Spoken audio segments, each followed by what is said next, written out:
और आगे बढ़ने से पहले इस वक्त की बड़ी खबर आपको बता दें, TV9 भारतवर्ष से बोली प्रियंका गांधी। बीजेपी मुद्दों से भटका रही है, कहा प्रियंका गांधी ने।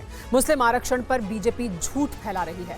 मुद्दों पर राहुल प्रधानमंत्री से बहस को तैयार है।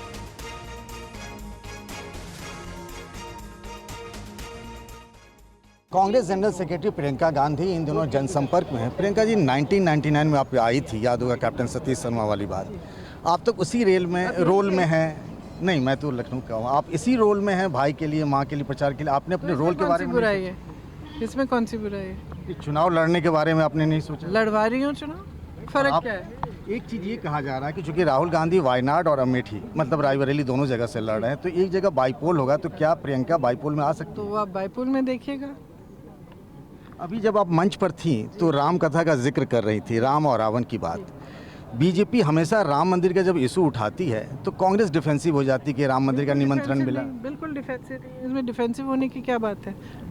हम सब भगवान को मानते हैं, डिफेंसिव होने की क्या बात है? डिफेंसिव वो हों जिन्होंने इसका राजनीतिक इस्तेमाल किया है। डिफेंसिव वो हों जो भगवान के नाम पे वोट मांग रहे हैं, अपने काम के नाम पे वोट नहीं मांग रहे हैं। उनको डिफेंसिव होना चाहिए। हम क्यों डिफेंसिव हों?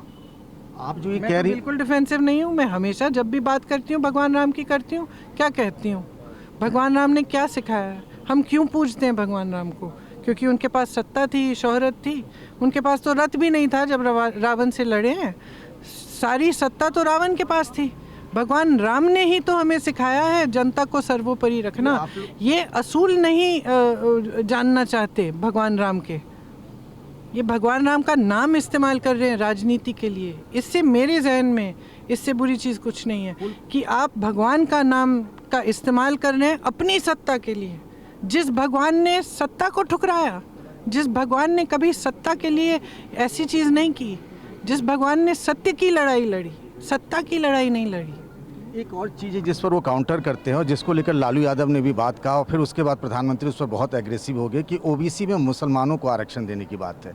इसी बात को लेकर के न्याय पत्र को कांग्रेस के मैनिफेस्टो पर भी सवाल उठ रहे हैं, क्या कहेंगे आप? देखिए, हमारे न्याय पत्र में जो प्रधानमंत्री जी कह रहे हैं हमारे न्याय पत्र के बारे में, वो अगर प्रधानमंत्री जी हमारे न्याय पत्र में वो एक ऐसी बात दिखा दें जिसकी वो चर्चा कर रहे हैं, वो है ही नहीं बातें हमारे न्याय पत्र में। प्रधानमंत्री हमारे न्याय पत्र का इतना आक्रमण इसलिए कर रहे हैं क्योंकि उसमें हम ठोस बातें कर रहे हैं जनता के लिए। क्या बात कर रहे हैं? हम कह रहे हैं महिलाओं को सालाना हम 1 लाख रुपए जो गरीब परिवार हैं उनकी महिलाओं को देंगे। हम कह रहे हैं कि स्नातक पास को हम अप्रेंटिसशिप करवाएंगे। अब प्रधानमंत्री जी को ये बातें अच्छी नहीं लगती हैं, इसीलिए प्रधानमंत्री जानबूझ के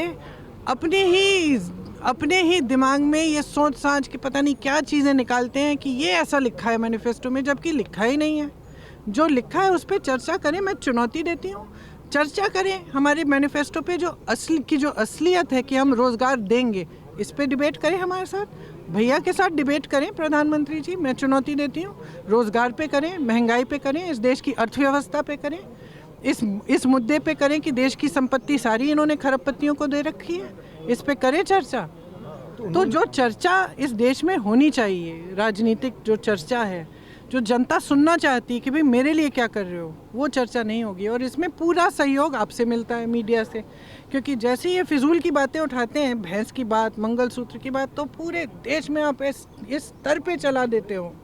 लेकिन जब कोई रोज़गार की बात करता है, जब कोई बेरोज़गारी की बात करता है, जब कोई बात करता है महंगाई की, जब कोई बात करता है कि देश का किसान 10,000 रुपये के लिए आत्महत्या कर रहा है, तो आप नहीं उछालते इस बात को।